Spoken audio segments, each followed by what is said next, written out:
Right. Yeah, well, not a lot. Not a lot. Do a reading? Yep. Okay. Yep, that's fine. Yeah, Exactly, and try and He said that he would agree differently. with that. Mayor, shall I? I'm ready. All right. Moore, Here. O'Kane, Here. Shaner, Here. Scott, Here. Waters. Here. We stand for a moment of silent prayer followed by the Pledge of Allegiance, please. Pledge allegiance to the flag of the United States of America and to the republic for which it stands, one nation, under God, indivisible, with liberty and justice for all. We have no interview. It's been canceled. So we'll go to the consent agenda, which is items 3 through 9F. Consider them to pass unanimously unless a separate roll call vote is requested by a council member. Anyone wishing to speak on an item, please come up as I read that item and state your name and address for the record. If you want to speak on an item not on the agenda, please come up under citizen concerns. I'll move the consent agenda. Second. 3 are reading of the City Council minutes of September 12, 2022. 4 are actions relating to grants. A is a resolution authorizing the police department to apply for and receive the Governor's Traffic Safety Bureau grant, State and Community Highway Safety Grant, Impaired Driving Countermeasures Grant from the IDOT. B is a resolution accepting the Air Service Development Grant from the IDOT to assist with marketing efforts at the airport. C is a resolution accepting a grant agreement from the IDOT for the Commercial Service Vertical Infrastructure Funding to assist with hangar development project at the airport. D is a resolution accepting a grant agreement from the IDOT for the Airport Improvement Program to assist in the North Ramp Development Taxi Lane Overlay Project at the airport. 5 are actions adopting construction replacement project. I would like to talk about that. I should have probably talked to you earlier, Bob. I did kind of talk to you earlier. I realize that we had some issues this spring with that. But those issues are not so great for me that I want to do this out of sequence. This project should go through for the additional seating, should go through the CIP project, the CIP hearings, just like every other one. We rarely move projects up, and quite frankly, tell people that have a concern, I know who some of those people are, to give me a call. I'll gladly talk about it. They would be upset if we were not moving, or if we were moving somebody else's project, and they'd have a right to be. So I'm going to pull this and vote on it at least. I think this is terrible that we're doing it in a very non-traditional way. We rarely do that. Well, and I had emailed Matt about clarification of what kind of some of this was. And I know that we had plans to address the seating, and it was a little more, like you said, Mayor, extended out, but we're trying to address it. Now that we know that there have been issues or things have been brought to light and there was some concern. But one of the points that was brought up to me as well is if there's serious concern and we do it incrementally in a portion at a time, rarely are you, I mean, it's unfortunate. I would love to pack the stands every single game, but we're not, every seat is not being used every game. If you did a section at a time and blocked it off, that would make more financial sense. And that would maybe, you know, to the mayor's liking as far as if we spaced it out and phased it in approach rather than this all in one shot. I mean, it was just a thought that I had when I was emailing Matt. Matt, do you want to talk about where the funding, how you're shifting funding around? Matt Salvatore, Parks and Recreation Director, we are moving forward with we've moved the kind of the section of the seats that were set to be replaced. We're just doing the lower bowl right now, which saved a little bit of money, not enough of the money to cover all of this. So that would have to be covered during the CIP process this upcoming year. Last year, I think we budgeted $135,000. The plan initially was to do the project in phases, but based on some of the concerns that were brought forward, we were looking at doing it at a little bit more accelerated timeline, but we'll defer to the council on whatever they want to do as far as time. How many seats broke this year? I don't have that number. Well, I think that's an important. Or it wasn't reported to you at least. I know that there has been some, but I can get an exact number if you would like to know that. And this item, Yes. No, I'm sorry. I was just gonna say, this item, is this for the lower bowl, or this is in addition for the just? This is the upper bowl and then one section of the lower bowl, one small section of the lower bowl. This is for the upper bowl and Oh. one small section of lower bowl.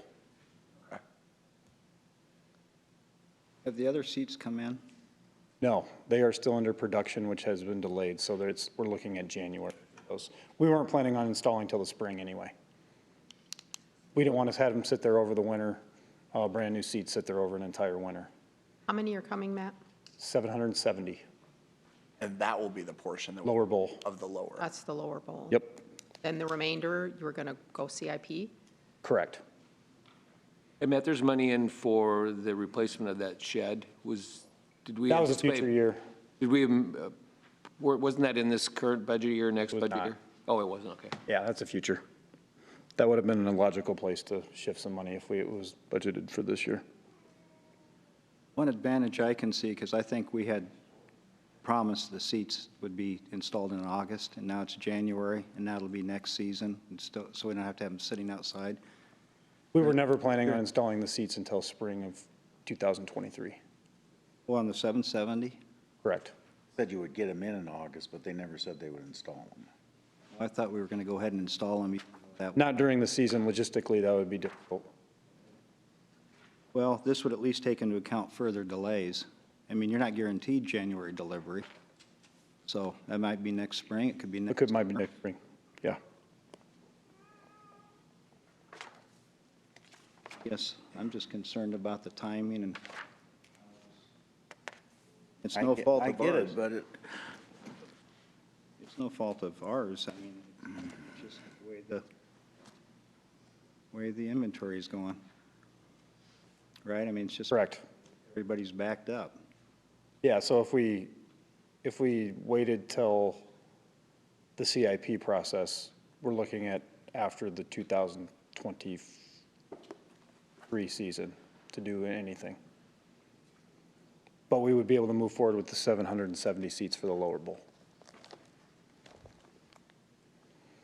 That seems like a fair amount of seats Yeah, for what gets used, the 770. Block off the other ones then until the new ones come in. that would be up to the Explorers. If they want to continue with using the existing seats or not.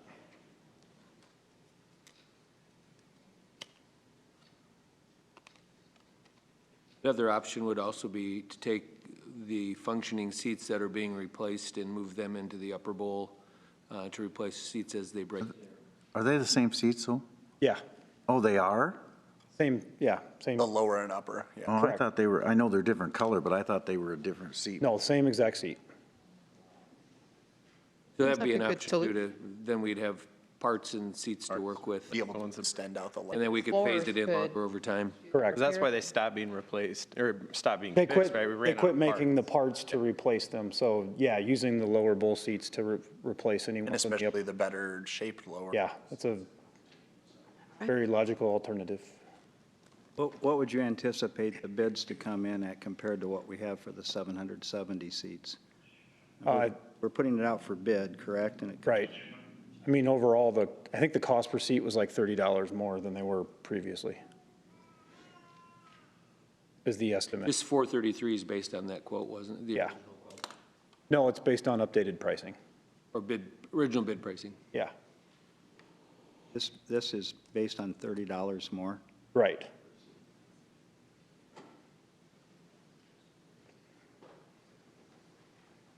We voting electronically? Or you- No, I'll call the vote on that one. So let's clarify this. I was gonna say, I'm So just, a yes I'm vote voting to instead of- defer until the budget hearing is what my motion would, I mean, I'm not making a motion, I'm voting no. So we're going to vote yes or no, and then Yeah. let it, okay. because if you vote no, you can direct Matt or staff to Right. take any of the options that were Right. represented. Okay. O'Kane? No. Shaner? No? Scott? No. Waters? No. Moore? Yes? Okay, that fails. 6 are actions relating to agreements and contracts. A is a resolution approving a consulting services agreement with DGR Engineering for 30th Street and Pierce Street area storm sewer improvements. B is a resolution granting a permit to Fibercom to maintain underground cable in the area of Transit Avenue, Morningside Avenue, 3rd Avenue, and South St. Albans Street. C is a resolution approving amendment number 1 to the service provider agreement with certified testing services for the Grandview Park tank replacement. I would go back to that 5B if, when we get into budget hearing, which is sometime in January, if the council approves that, and we know it's going to be 6 months to get the seats, I then wouldn't be terribly opposed for letting you guys order them because you'd be paying for it in the next fiscal year. And I'd say we could move very quickly because since we have the plans and specs in place, we would just bring this item back and advertising them, we could move quickly. And then it would be in the next season anyway, I which, forgot what. Just depends on availability, though. It could be Correct. delayed another full season. Yeah, Likely, yeah. but you might be delayed to another season too, even if you order them now. There's no guarantee on those things. I understand. C is a resolution approving amendment number 1 to the service provider agreement with certified testing services for Grandview Park tank replacement. Why do we not know this? I mean, you've got a $6 million project or whatever. How come all of a sudden now we still got more testing to do? It looks like they're taking a whole lot of dirt out of there too. Are you building a wall back or how's that gonna work? Brad Pitts, Utilities Director. Yeah, the dirt that's being moved out, there's going to be a retaining wall on the east side of the property alongside the tank. They had quite a bit of additional fill sitting there that they are hauling away for. Boy, it looks like that's up on top. It looks like it's awful close to the edge. Oh, it'll be a 3-to-1 slope, and there'll be, I think, 20-some feet flat to the edge of the, outside the edge of the tank, and then the 3-to-1 slope. So it's quite a ways. So how come we didn't know about having to do this? Yeah, they, just with all the additional testing that had taken place with compaction to ensure that the new tank was sitting on good soils, this is a not to exceed 8,000. I would think that we shouldn't use this total amount, but just to finish up the project, we need a little bit more testing from certified to get us through. The Siouxland Initiative? I had a question about that one, and maybe it was just to Bob then, was, do we ever get I'm aware of the work that they do, obviously, but I was just thinking, do we ever get an update or as a council presentation? I was thinking about other things that we fund and work through. I didn't know if we ever got. They provide an annual report. I believe it's usually presented when they have their annual luncheon. But I believe they provide an annual report. Just a written or? Is Yeah, that- written, and then as part of their annual luncheon, they go over some accomplishments. They don't ever, they've never come to council specifically. Okay. I just. And just to kind of point out, That kind of seems protocol that we, Yeah. a lot of the things we do is they give a council update. We can do that. Yeah. This is a little different this year. In the past, they've done multi-year pledges. This year, they've gone away from that. We've completed our commitment for our pledge, so this is turning into an annual contribution. I think they do good work, and I'm Yeah. excited for them to continue. I just wondered if they had, yeah. 9 are board, commission, and committee meeting minutes. Anyone to be heard on any of those items?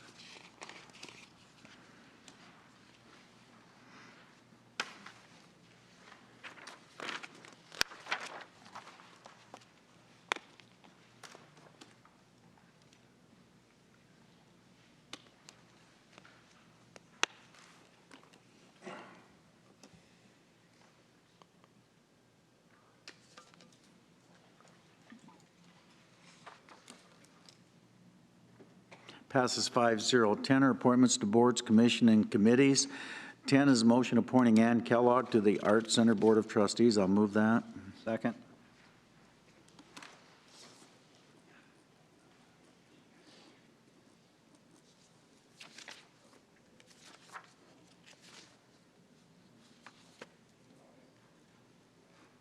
Passes 5-0. 11 is a hearing and resolution accepting the proposal of council for the lease of land in the combined central CBD urban renewal area property at 536th Street. I'll move that.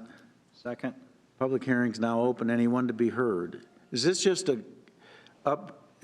continuation of their existing lease? It's nothing new, right? Yeah, they're not taking more space or anything, no. Anyone to be heard? Hearing's open. Seeing none, the hearing is closed.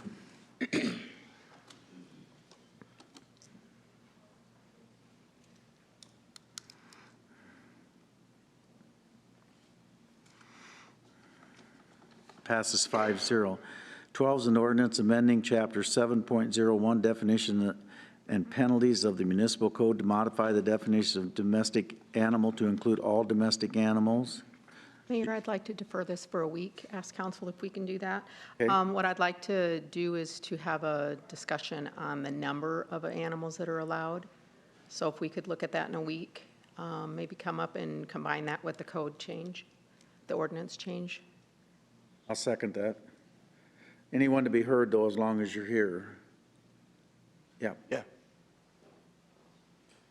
Hi, Randy Giles, 33676 South Ridge Road.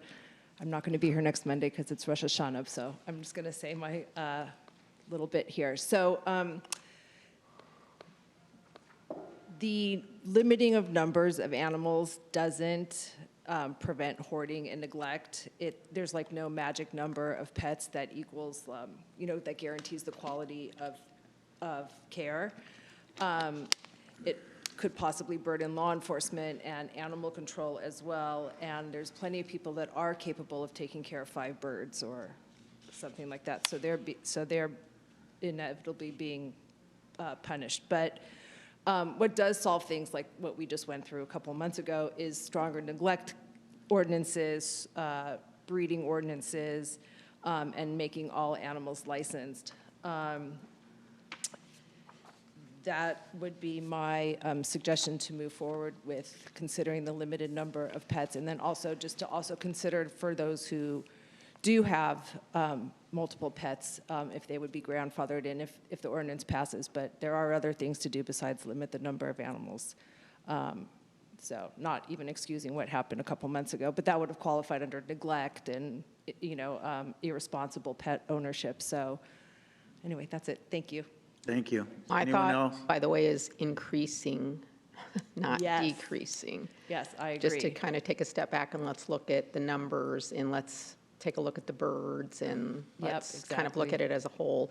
What we were really clarifying in this was what kind of animal falls under that title. So I thought maybe we could just look at it all together. Yeah, that'd be great. Okay. I'm sure there's some national organizations also that have some rules around that. I'd be happy to send over some Yep, and ordinances. staff council has already done a lot of research for us Awesome. with neighboring cities and Great. So we have some data to look at as well. Thank you so much. Thanks, Council. Thank you. Anyone else to be heard?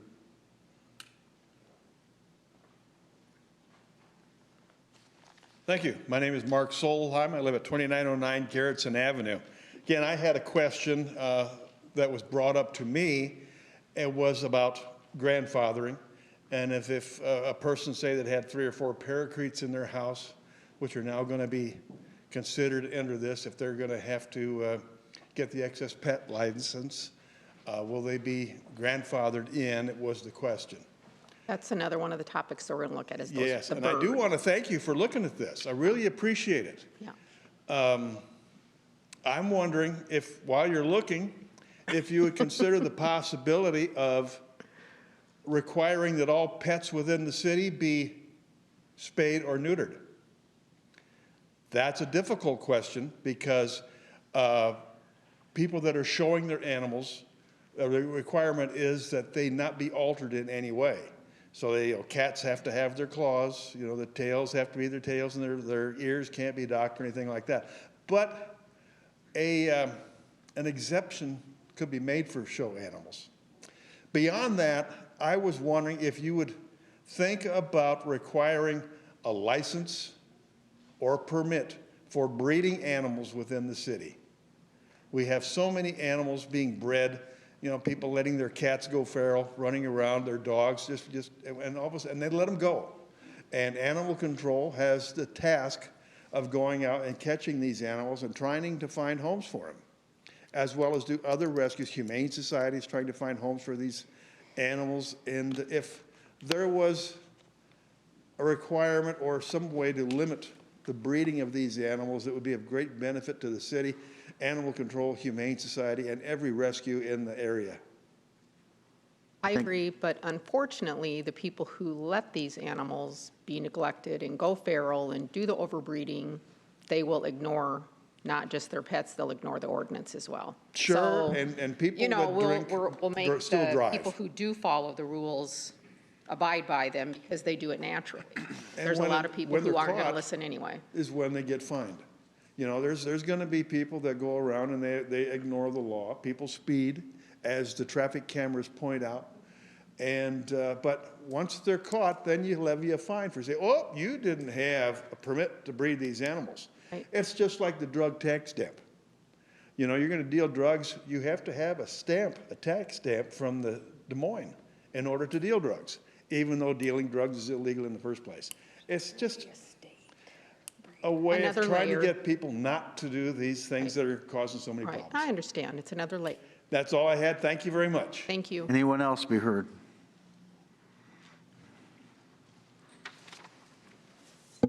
My name is Parker Moose. I live at 4624 Harrison Street, and I wanted to share a statement from USARC as well as a court ruling that they sent me to share. I have a copy for each of you.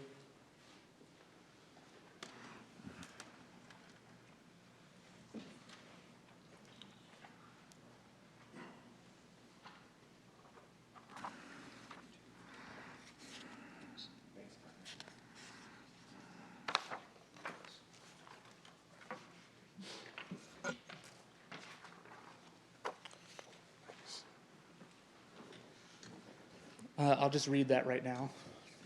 It says, Sioux City Council members, the United States Association of Reptile Keepers, or USARC, opposes the proposed amendment to the Sioux City Municipal Code that attempts to redefine the terms domestic animal.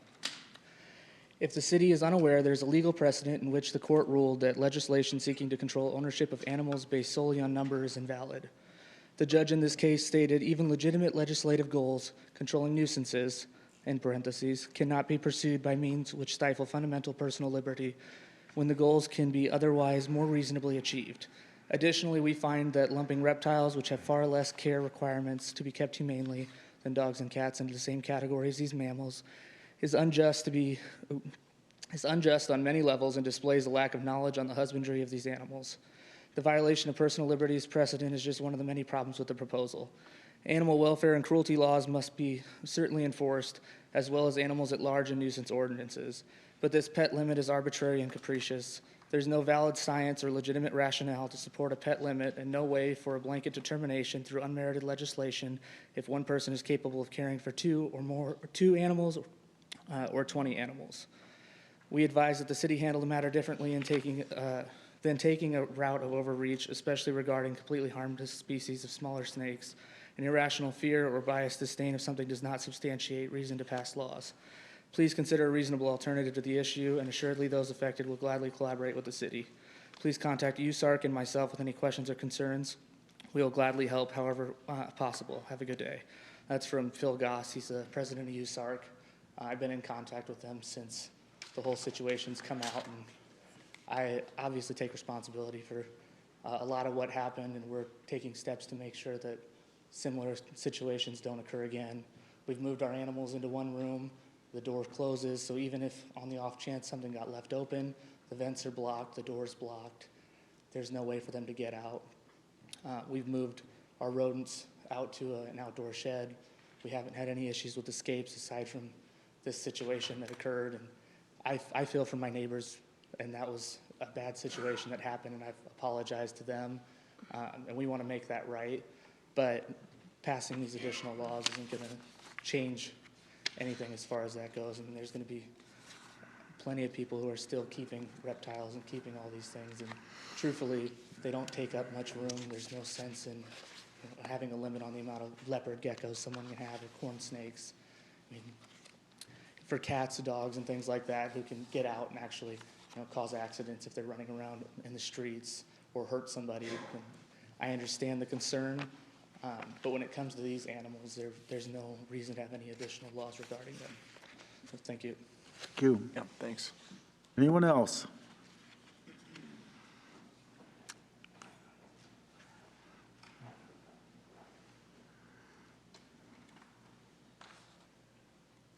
Let me do this right. My name is Alfonso Paulson. I live at 2715 8th Street here in Sioux City. I've been following this reptile incident for a little while now. Over the amended aspects of the city code with domesticated animals, including reptiles, snakes, rodents.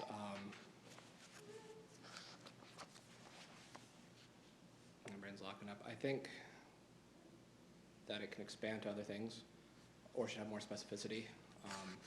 As of right now, I personally don't know all the laws when it comes to domesticated dogs and cats. I understand recently that pit bulls have been allowed back in the city limits. Upon moving here, I was unable to determine what animals were and were not allowed. I also think that this incident could have been utilized with our Sioux City Police Department Animal Control.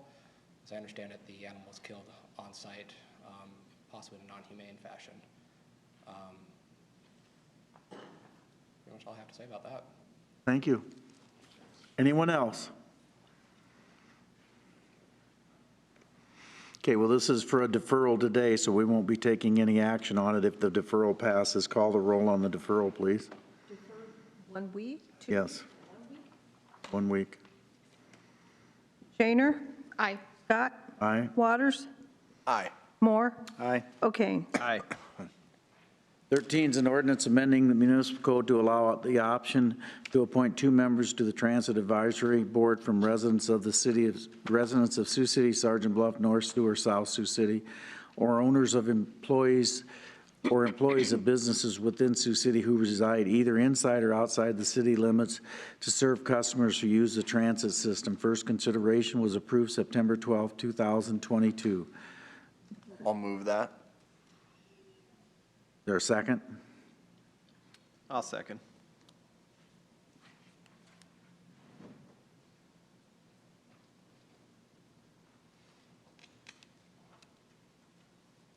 Anyone to be heard?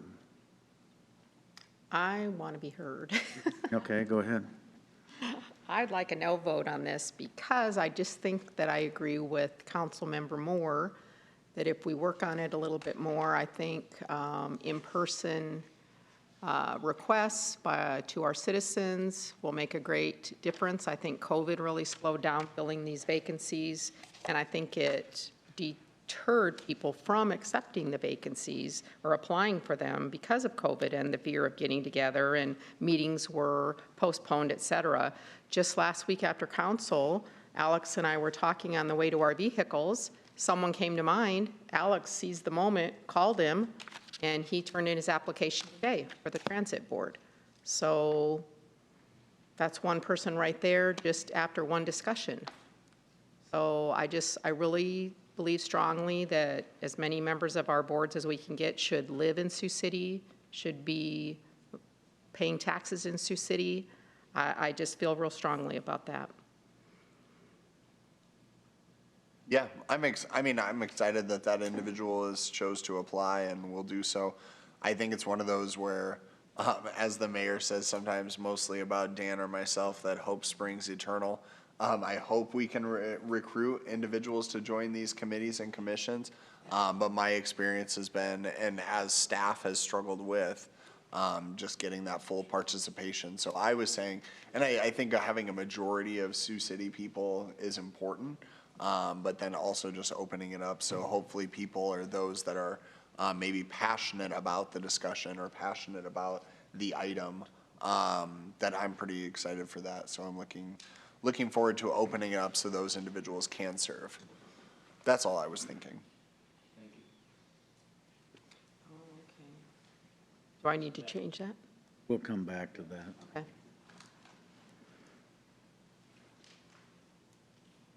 We're voting on this one now, on second reading.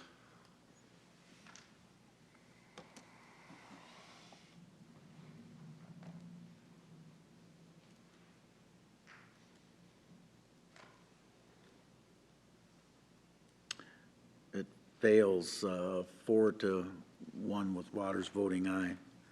Go back to item 12. Julie, you would have to make the motion. Okay, I'm going to move item 12, that the deferral is for 2 weeks rather than 1 because we've got a holiday coming up, right? Second.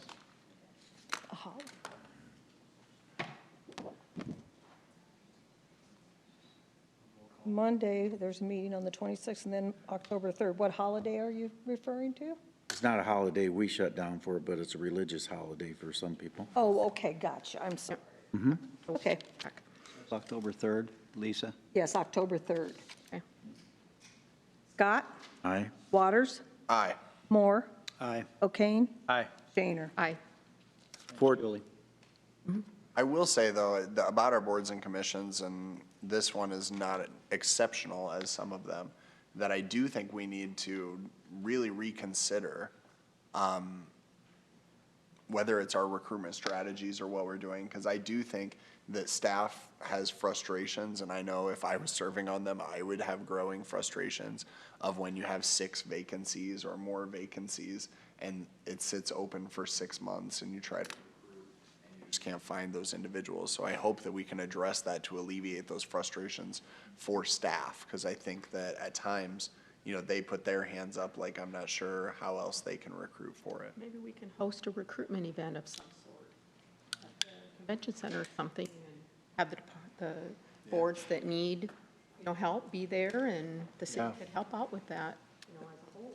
I think we also need to consider some type of a blanket policy for when boards don't get filled, because I think it's kind of unfair to separate them and say, oh, 2 for this one, or 25% for this one, or 3 for this one. Yeah. I think that if we're going to have a fallback plan, if we're not able to fill some of these commissions, we need to at least allow ourselves that amount of grace. Like, this is worst case scenario, we should open it up. Something we should take a look at. Bob, would you get a hold of Ike Rayford and tell him the NAACP should have somebody that would want to serve on that? Yep. I agree with Alex to the extent, I mean, I think we could all do a better job of communicating with staff, staff with us, reaching out for help. Don't wait the 6 months if there's a vacancy. And I know we get the vacancy reports, but there's still make a contact with the council members and the mayor and see if we can step that up a little bit. For sure.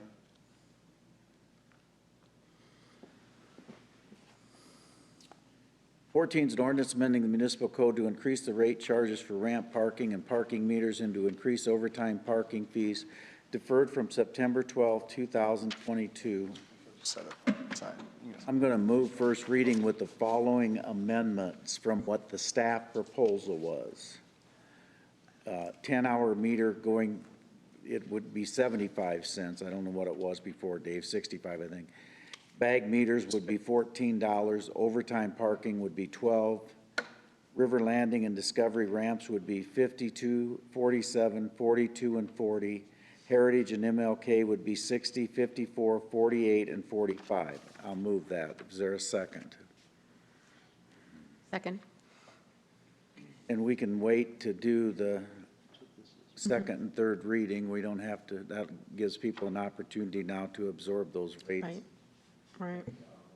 It passes. I don't know that it's gonna, but go ahead. Well, I think we've had several discussions between myself and the mayor and Julie and Alex on Public Works team, and so that this was an option that was discussed today, I guess, to move this forward. Dave, could on the mayor's proposal with the second on that fund balance, could you just speak to that a little bit? It'd be about $599,000. But isn't that the high, that's the high one then? I mean, It'll be the highest of the proposals Thank that we you. have out there, yes. The other fund balance We're low. proposals were lower than. Yep, they met the threshold of what the council policy requires, but this would probably give us the most cushion, I guess, as I'd put it, and can definitely let us reevaluate it after those fiscal years are done. And that was the other second part of my motion before this gets third reading, is that this will be brought back every September 1st for review. Well, and not even On the rates. Yes. Oh, I think that's a great idea. And what I was proposing, or what Julie and I spoke to Dana or Dave about in the Public Works team meeting, was whether we bring it back to us every September for a discussion.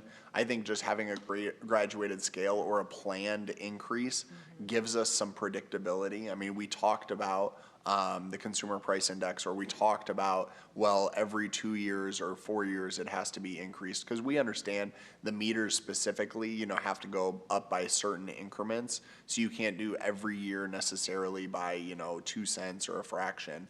It has to make sense there, but I do think the long-term planning is a little more essential, because I, for one, as a council member and as a consumer, wouldn't want to just every 8 years or 10 years, then it's a big Band-Aid approach rather than just a graduated approach that regularly increasing is going to go in this By a small capacity. percentage. Yep, and there's the more of the balance too is your meter rates versus your transient parking rates versus your monthly parking rates. They all have to kind of work together, because we're actually going to start getting to the point where our monthly parking rates are getting close to what it would be if I just decide to pull my car in every day and pay on a daily basis, which you don't want that. The people who are your contract parkers, you want to keep, they typically get some type of discount, just like we give a discount as they become larger and larger groups, because that's a consistent income for us. Right. Versus So the increment would be different on what type of parking it would be. Yep. And that's fine. It Yep. doesn't have to be in across 1% or whatever. We would want your group to look at each kind of parking and to fix an incremental rate increase so it graduates small, rather than just all of a sudden saying, okay, everybody, your rate's increasing 10% or whatever that number turns out to be. That's where it's such a sticker shock for people, and I think it's healthier to do it a little bit at a time. Because that was something, Dave, I hadn't thought of until you had talked about that, is you have to make sure that the different Right, levels absolutely. make sense, because if you should be a little more inconvenienced to pay right there out at the meters, because you're right in front of the establishment, you're staying there for a shorter period of time. Right. Versus if you're paying for an entire month because you work or you live downtown, you know, you should be getting a break on that. And so by just increasing rates of maybe the ramps, you know, that's what I cautioned of, is that I worry is we're just putting it on the backs of people that are working downtown Right. or maybe living downtown, and that's something that I definitely don't want to do. Marriott ramp, how do people pay there when they go in? it's Park Mobile only, the top. On the upper level. So they have to use, it's kind of along what Julie would like us to go to citywide, is they're required to use Park Mobile if they park up there. And it's working? It doesn't get a lot of use during the day. Right. I know, but I don't Well- understand, so how much does that cost me if I park there? You don't have a, It's the same, it's the exact- same as the 1 and 2 hour meet, or I 1, know. 2 and 4 hour. That's meet. why it's not getting any use, but Well, I think people think it's private, that it goes just with the hotel. Hotel. That's what I Or heard. there's not business on the back end of it. I mean, now that those buildings have sold or are Yeah, it'll working- start getting used more. I'm just thinking that, you know, like people that have to work for the schools that didn't get the raises, that might be a way to fill that ramp up at a cheaper rate, is all I'm thinking. Offer them a monthly rate there? Offer a monthly rate on that top level? We would have to get equipment then to serve. I know that, but Well- you've got a parking ramp that I drive by every day and I've never seen a car in it. Yeah, And I would argue too that you could do that for a year maybe, or you know what I mean, for a Right. period of time, but when those properties are remodeled, I do think that they will be utilized. but you also understand that if that hotel has high occupancy, they have the right to close that. They have the first right to use that last level. What a joke. If it's a certain percentage. You, Mr. Moore, always put that on you for that. Yeah, that parking, you want it all and it's used live with it. at this time, and you need it, it's filled up, it's tough. It's tough.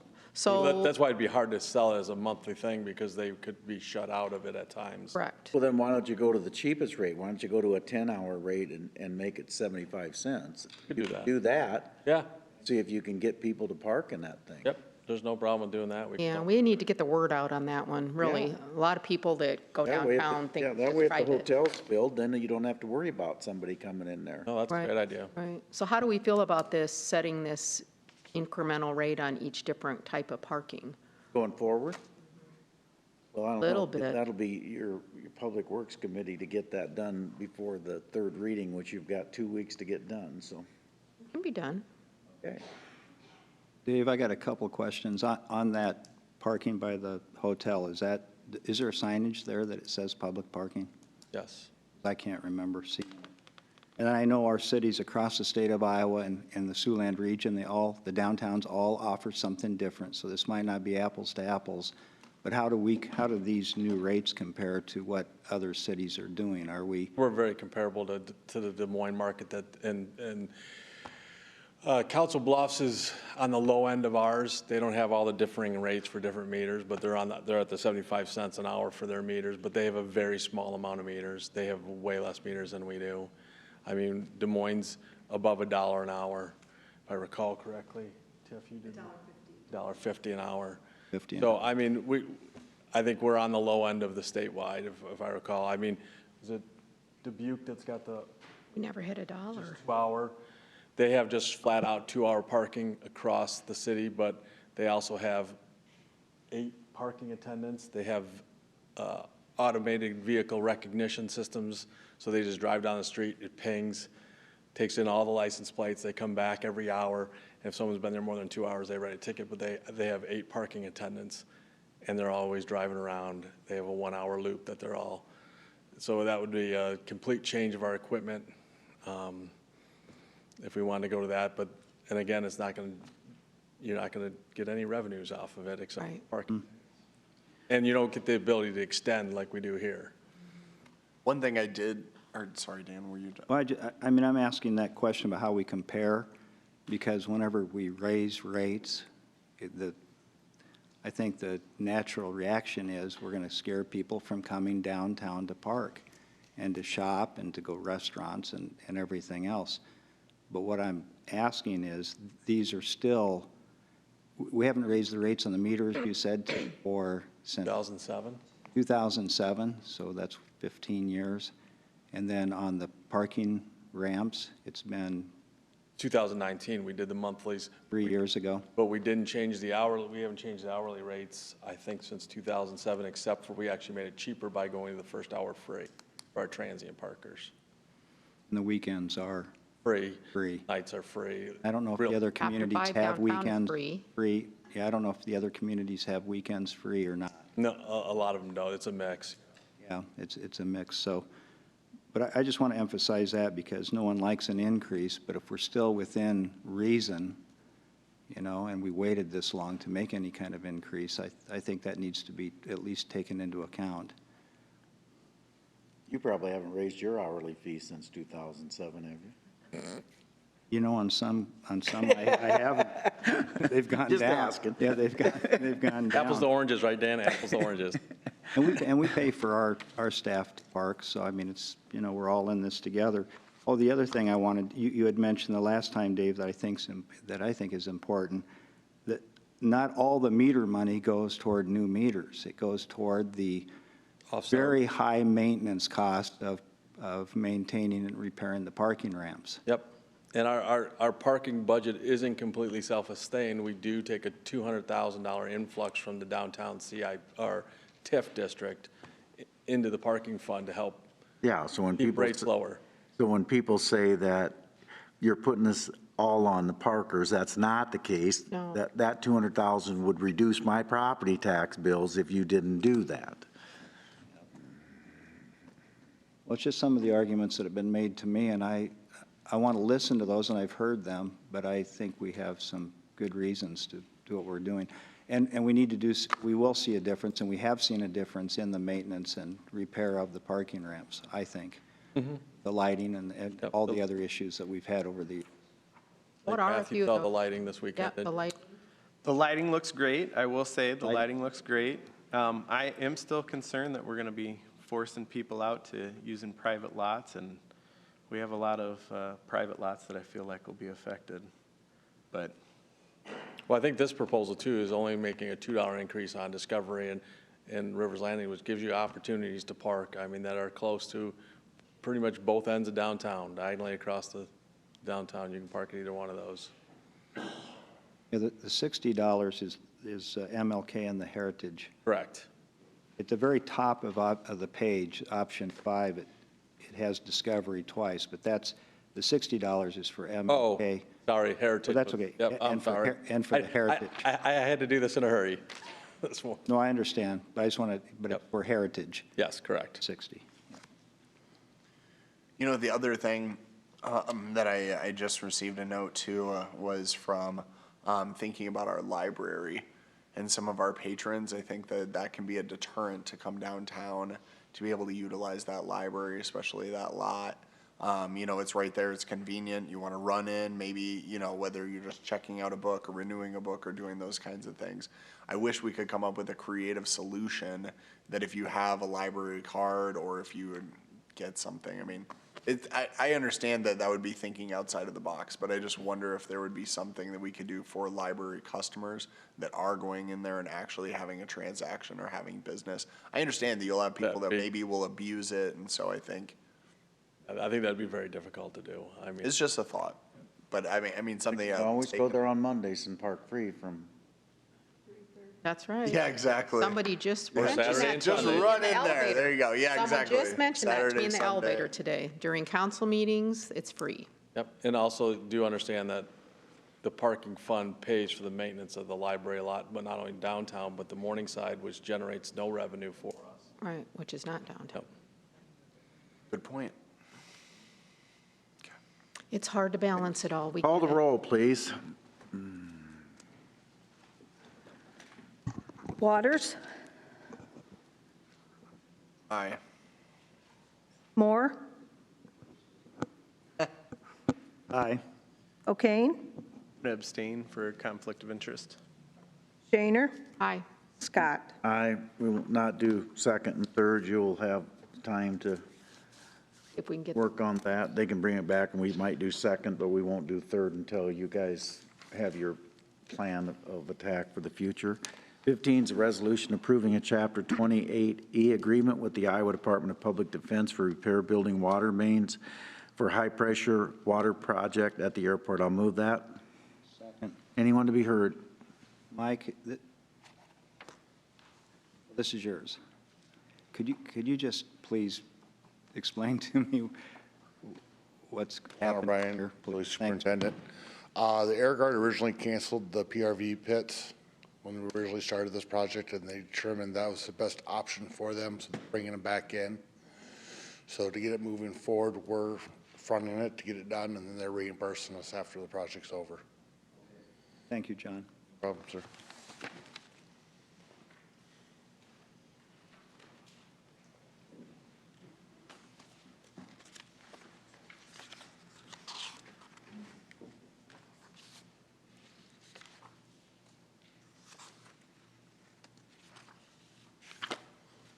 Passes 5-0. Any citizen concerns, please come forward to the mic if you want to be heard.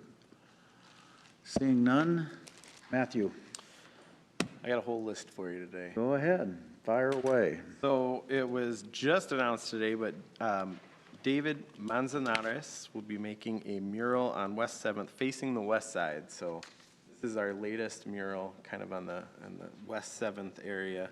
And it's going to be facing the west side or facing Hamilton Boulevard downtown. Super excited about that. I wanted to remind people to vote. Go to vote.levitt, levitt.org, and vote for Sioux City. We were at 21 when I checked over lunch. We have to be above number, I think, 20 or above. And that is a huge opportunity for us to bring outdoor concerts to Cook Park, rotating concerts to Cook Park. So if you have not yet voted, take the time to vote. Matthew, could I maybe expound for people that aren't aware? Vanguard Arts has submitted a grant application to fund music at Cook Park. They've reached the point now where I believe it's coming down to a public vote. That's where the Levitt organization is having the vote, and you have to be in the top 10, I believe. I was going to say, Oh, I Is it told 10? 20. Or no, top if 20. we're in the Top 20. And we are at 21. Okay. So we are very, very close. This Saturday is the re-event. So you can bring batteries for free, different sized electronics for a small fee. And then also Art in the Alley is this Saturday starting at 11. So it's really cool to see all of the murals that are being added to the alley and helping to beautify our space downtown. Okay. Julie? I don't have anything today. Okay, Alex? One thing I was going to remind people about coming up this weekend, this Saturday. This Saturday is actually going to be very busy in our downtown. There are a couple festivals going on at our local breweries, Oktoberfest, but then the one that I'm most excited about is the Alley Art Festival. So if you've never been around for that festival, make sure to come downtown. Reagan would be able to recite the alleys a little bit better, but if you go right in next to Art Sucks and then be able to head up north towards the transit system, MLK, throughout that alley, and there's a cross section in there. It's really beautiful to see what these artists are able to come up with and able to do to beautify the alley. So I'm impressed with their work every year. I'm excited that this festival is coming back. So watch for that in our downtown. It's a great place to take pictures of old cars if you have any old cars. Oh yeah, there you go. It's very cool. And graduation pictures. Sure.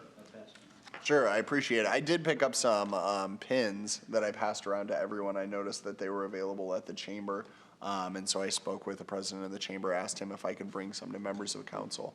It's 2 flags, the flag for Ukraine and then the flag for America just put together. So it was a sign for me of solidarity with the people of Ukraine. So I wanted to pass them around to council in case they were interested, so. Alex? Yep. I have nothing further, Mayor. Doesn't anybody want to say that they went to the, what was it? Multicultural? Yeah. I was in Omaha, so I missed it. Saving it for you. What? Saving it for you. I looked for you because I knew you were coming because you There for 2.5 hours in the craft corner with my kids. Oh, He was Should have come And you visit looked in the wrong corner. Yeah.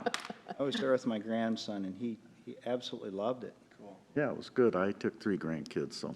Yeah, you did. And today, which the news media probably already knows, but the public doesn't necessarily, is we have the federal DOT approved the off-ramp down south, which is the second hardest step. The first hardest step is finding the $10 or $15 million it'll take to build it, but at least that's a step that will help us in the Bridgeport area, so. I move we adjourn. Second. Moore, Aye. O'Kane, Aye. Shaner, Aye. Scott, Aye. Water. Aye. Okay.